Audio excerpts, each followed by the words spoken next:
Indian political development, its notion, its concept, theory, model, paradigm, whatever be the mode of discussion, had a great rise in the 1940s, 50s and 60s with the phenomenal spread of its constitutional history through the ages.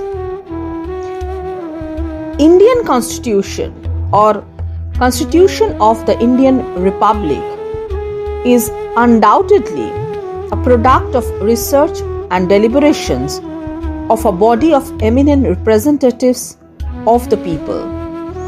It is just not the product of a political revolution. Actually, it came through the ages. Its ethical values, its spirit, all had come into shape, engrafted upon the pre-existing system. Government of India Act 1858, Indian Councils Act 1861, Indian Councils Act 1892, Morley Minto Reforms and the Indian Councils Act 1909, Montagu-Chelmsford Report and the Government of India Act 1919, in Government of India Act 1935, all had its direct or indirect influence on this Indian Constitution. We know that communal award was given by the Simons Commission, but we, the Indians, desire to give up to ourselves a constitution which will be for all the Indians, irrespective of race, sex, religion, and whatever be the differences.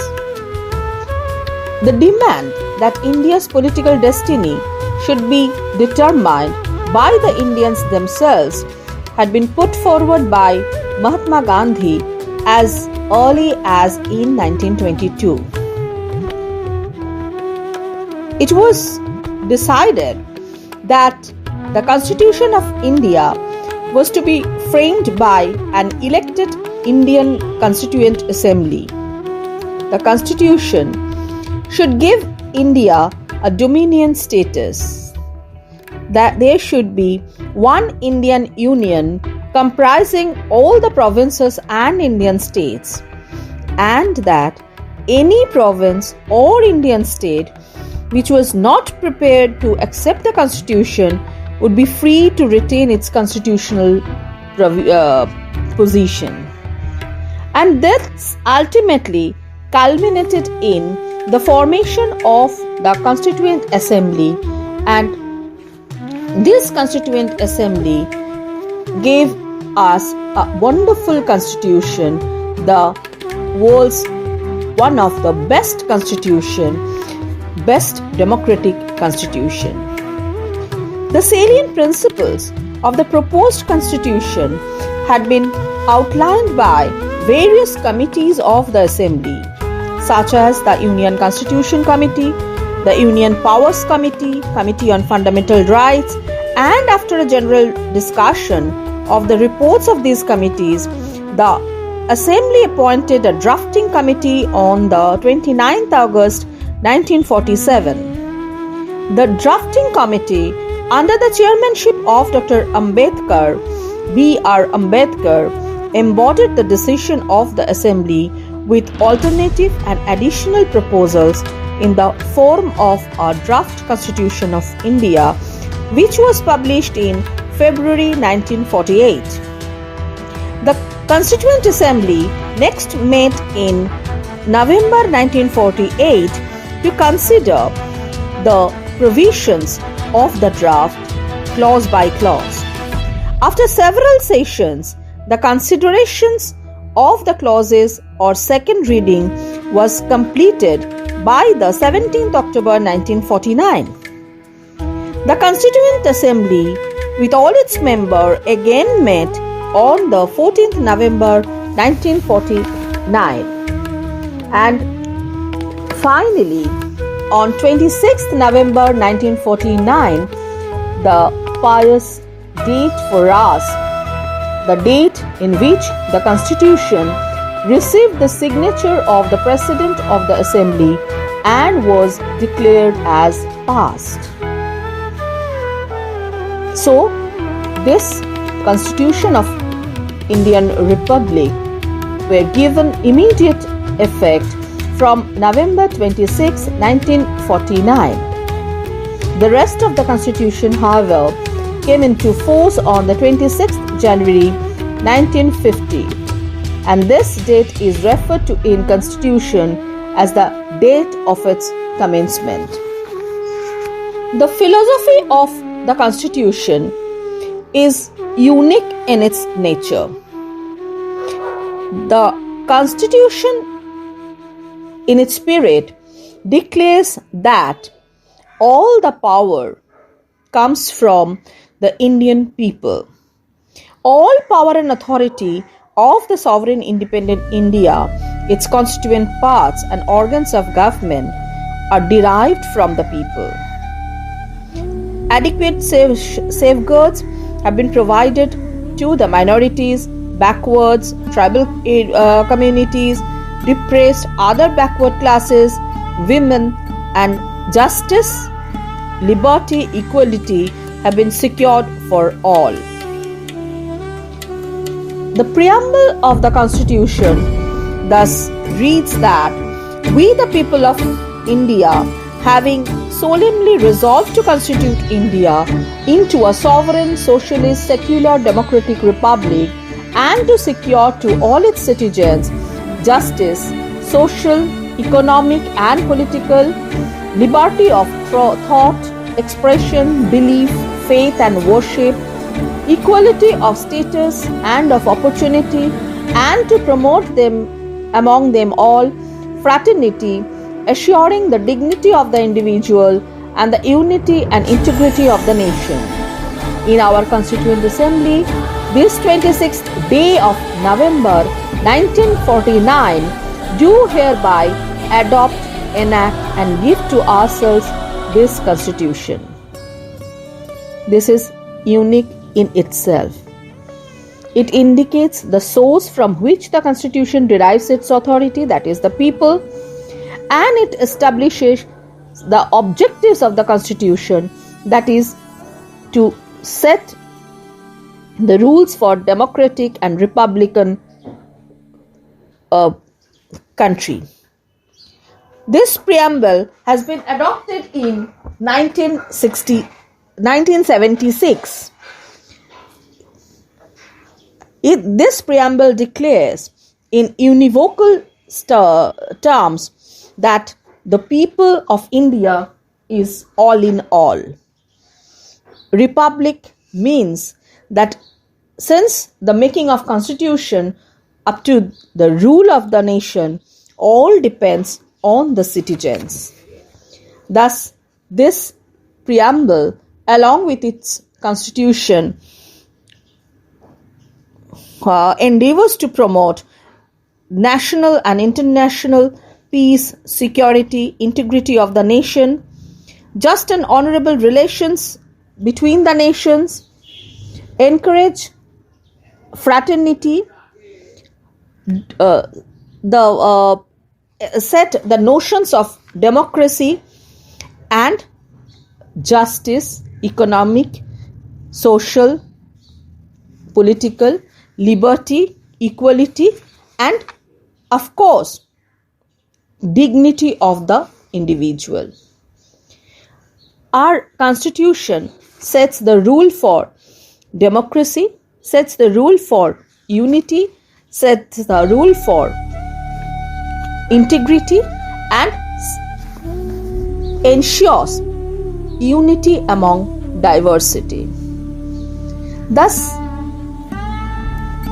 while defining and describing this Constitution, we must focus into Nehru's version. He writes in Discovery of India The discovery of India. What I have discovered, it was presumptuous of me to imagine that I could unveil her and find out what she is doing today and what she was in the long past. Today, she is 400 million separate individual men and women, each differing from the other, each living in a private universe of thought and feeling.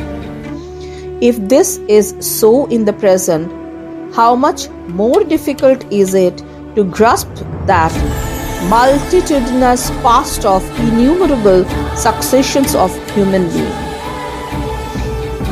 And our constitution, definitely, with all its geographical variety, economic entities, cultural diversities, have created a notion for unity in diversity, for which we need to love India, we should be proud of our nation, and we should be determined to adhere to the rules and values of democracy.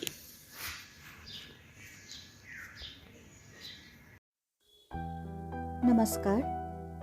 On the occasion of National Constitution Day, I, Dr. Chandrabali Dotto, Assistant Professor of Sociology of Hiralal Mazumdar Memorial College for Women, extend my best wishes to all Indian citizens.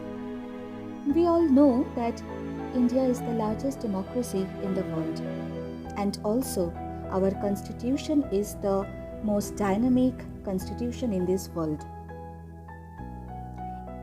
In our constitution, the rights of the citizens are very well secured. As enshrined in the manifesto of Ministry of External Affairs, India has been considered as a welfare state which is committed to the welfare and development of its people, particularly the vulnerable sections like the scheduled castes, scheduled tribes, other backward classes, minorities, and also the disabled. There are specific articles in the Constitution which outline this commitment. The strategy adopted for this aims at minimizing inequalities in income, status, and opportunities. Taken together, the majority of the population of the country consists of SCs, STs, OBCs, and minorities. Almost a quarter of India's population consists of the scheduled castes, scheduled tribes, who had remained neglected for centuries. The approach for their development has been enunciated by our constitution. The government has taken several steps for their welfare. The representation of the SCs and STs in parliament and all state assemblies is assured. Provisions have been made in the constitution for reservation in appointments or posts for the SCs and STs as well as the OBCs. The government has implemented schemes for their educational development and rendering financial assistance to support economic activities. In addition to constitutional provisions for their welfare, there is a National Commission for SCs and STs which, while investigating and monitoring a matter relating to the safeguards for the SCs and STs, enjoy the powers of a civil court. The central as well as state governments consult this commission on all policy matters relating to the SCs and STs. Laws have been suitably amended to penalize anyone who tries to prevent the rights of available to a person upon the abolition of untouchability in the country.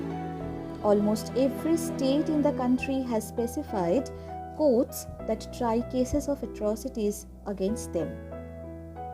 Also, at the national level, 5 communities have been notified as minorities: the Muslims, Sikhs, Christians, Buddhists, and Zoroastrians, who together constitute less than 18% of the country's population. The Constitution guarantees them their right to conserve their religion, language, and culture. Next to Indonesia, India has the world's second largest Muslim population. The minorities have received a new deal With the establishment of the National Minorities Development Corporation, which has initiated schemes for microfinancing of women belonging to the minority communities in various skills and trade, and also introduced schemes to offer concessional loans for education and pursuing professional courses. It also needs to be stressed that there is no bar against practicing any religion in India.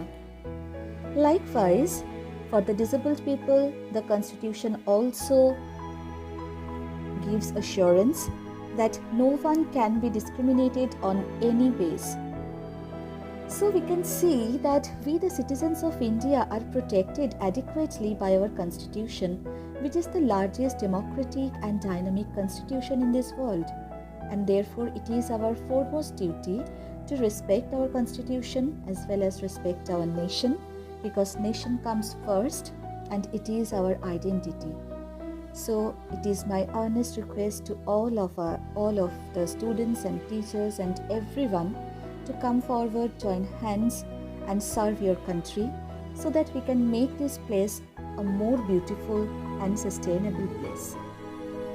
Thank you. ভারতীয় সংবিধান। ভারতীয় প্রজাতন্ত্রের সর্বোচ্চ আইন হল ভারতের সংবিধান। এই সংবিধানে বহু কক্ষ বিশিষ্ট সরকার ব্যবস্থা গঠন, কার্যপদ্ধতি, আমলাতান্ত্রিক কর্তৃত্ববাদ, ক্ষমতা ও কর্তব্য নির্ধারণ, মৌলিক অধিকার, নির্দেশমূলক নীতি ইত্যাদি নির্ধারণের মাধ্যমে দেশের মৌলিক রাজনৈতিক আদর্শের রূপরেখাটি নির্দিষ্ট করা হয়েছে। 1949 সালের 26শে নভেম্বর গণপরিষদে 284 জনের স্বাক্ষর করিয়ে গৃহীত হয় এবং দিনটি জাতীয় আইন দিবস হিসেবে পরিচিত হয়। 1950 সালের 26শে জানুয়ারি থেকে ভারতীয় সংবিধান কার্যকরী হয়। ভারতের সংবিধান প্রস্তাবনা। আমরা ভারতের জনগণ ভারতকে একটি সার্বভৌম সমাজতান্ত্রিক ধর্মনিরপেক্ষ গণতান্ত্রিক সাধারণতন্ত্র হিসেবে গড়ে তুলতে সত্য নিষ্ঠার সঙ্গে শপথ গ্রহণ করছি এবং তার নাগরিকদের জন্য সামাজিক, অর্থনৈতিক ও রাজনৈতিক ন্যায় বিচার, চিন্তা, মত প্রকাশ, বিশ্বাস, ধর্ম ও উপাসনার স্বাধীনতা, মর্যাদা ও সুযোগ সুবিধার সমতা সৃষ্টি এবং তাদের সকলের মধ্যে সৌভ্রাতৃত্বের ভাব গড়ে তুলে ব্যক্তির মর্যাদা এবং জাতীয় ঐক্য ও সংহতি সুনিশ্চিত করার জন্য আমাদের গণপরিষদে আজ 1949 সালের 26শে নভেম্বর এই সংবিধান গ্রহণ ও বিধিবদ্ধ করছি এবং নিজেদের অর্পণ করছি। মৌলিক অধিকার ও কর্তব্য। মৌলিক কর্তব্য হল সকল নাগরিকের নৈতিক দায়-দায়িত্ব। এইগুলির উদ্দেশ্য দেশের জনগণের মধ্যে দেশাত্মবোধক জাগৃত করা এবং দেশের ঐক্য রক্ষা করা। সংবিধানের ৪র্থ খণ্ডে বর্ণিত এই কর্তব্যগুলির দেশের প্রতি, ব্যক্তি ও জাতির প্রতি প্রযোজ্য। নির্দেশাত্মক নীতিগুলির মতোই এগুলির আদালতে বিচারযোগ্য নয়। ভারতীয় সংবিধানের মৌলিক অধিকার মোট ৬টি। ১৪ থেকে ১৮ নম্বর ধারায় বর্ণিত সাম্যের অধিকার, ১৯ থেকে ২২ নম্বর ধারায় বর্ণিত স্বাধীনতার অধিকার, ২৩ থেকে ২৪ নম্বর ধারায় বর্ণিত শোষণের বিরুদ্ধে অধিকার, ২৫ থেকে ২৮ নম্বর ধারায় বর্ণিত ধর্মীয় স্বাধীনতার অধিকার, ২৯ থেকে ৩০ নম্বর ধারায় বর্ণিত সংস্কৃতি ও শিক্ষা বিষয়ক অধিকার, ৩২ নম্বর ধারায় বর্ণিত সাংবিধানিক প্রতিবিধানের অধিকার। Today we will talk about the origin of Indian Constitution. Constitution is one of the biggest constitution of the world. It is a combination of the constitution of many countries. It took a lot of time and effort to create these many pioneers and leaders of our country worked day and night to create such a constitution. Here's something about the origin of the constitution. It was in 1934 the idea of constitution Constituent Assembly for India was put forward for the first time by M.N. Roy, a pioneer of communist movement in India. In 1935, the Indian National Congress for the first time officially demanded a Constituent Assembly to frame the Constitution of India. In 1938, Jawaharlal Nehru, on behalf of the INC, declared that the Constitution of Free India must be framed without outside interference by a Constituent Assembly elected on the basis of adult franchise. The Constituent Assembly held its first meeting on December 9, 1946. The Muslim League boycotted the meeting and insisted on a separate state of Pakistan. The meeting was thus attended by only 211 members. Dr. Sachidanand Sinha, the oldest member, was elected as the temporary president of the assembly, following the French practice. Later, Dr. Rajendra Prasad was elected as the president of the assembly. Similarly, both S.C. Mukherjee and V.T. Krishnamachari were elected as the vice president of the assembly. In other words, the assembly had two vice presidents. In all, the Constituent Assembly had 11 sessions over 2 years, 11 months, and 18 days. The constitution makers had gone through the constitution of about 60 countries, and the draft constitution was considered for 114 days. The total expenditure incurred on making the constitution amounted to 64 lakh. On January 24, 1950, the Constituent Assembly held its final session. It, however, did not end and continued as the Provisional Parliament of India from January 26, 1950 till the formation of new parliament after the first general elections in 1951 to 52. The preamble is a prologue to the Constitution. It embodies, in essence, a basic philosophy, the ideals and aspirations, or the objects for the relations of which the Constitution makers have adopted the Constitution. The preamble is thus a key to know the minds of the Constitution maker and to understand the meaning of the Constitution. The preamble to the Constitution of India embodies an ideology, philosophy underlying our Constitution. That philosophy was embodied in the historic objectives resolution adopted by the Constituent Assembly on 22 January 1947, and which animated the shaping of the Constitution through all its various stages. The ideal embodied in the above resolution is vividly reflected in the preamble. As amended in 1976, the preamble contains in a nutshell the aims and objects which the founding fathers of the Constitution intended to be realized by its various provisions. The preamble pictures not only a democratic form of government but also a democratic society which is infused with the noble ideals and spirit of justice, liberty, equality, and fraternity. The preamble therefore states in precise and lucid terms that the Constitution aims to secure to all citizens of India. As an introduction to the Constitution, the preamble is thus invaluable. It is a key to the minds of the Constitution makers. In the words of Chief Justice Sabbar Rao in Golaknath v. State of Punjab, 1967, the preamble contains in a nutshell its ideals and aspirations. The preamble, which contains in a nutshell the ideals and aspirations of the Constitution makers, is an invaluable key to the Constitution. The preamble by itself is not enforceable in the court of law, but while interpreting the Constitution of the court finds that the language or an expression used in the provisions of the Constitution is not clear and may bear two meanings, it may turn to the objects contained in the preamble is for a proper appreciation of the aims and objections of the Constitution. In Keshav Nanda case, Justice Sikri asserted that the preamble is of extreme importance and Constitution should be read and interpreted in the light of grand and noble vision expressed in the preamble. Good morning, respected principal and teachers.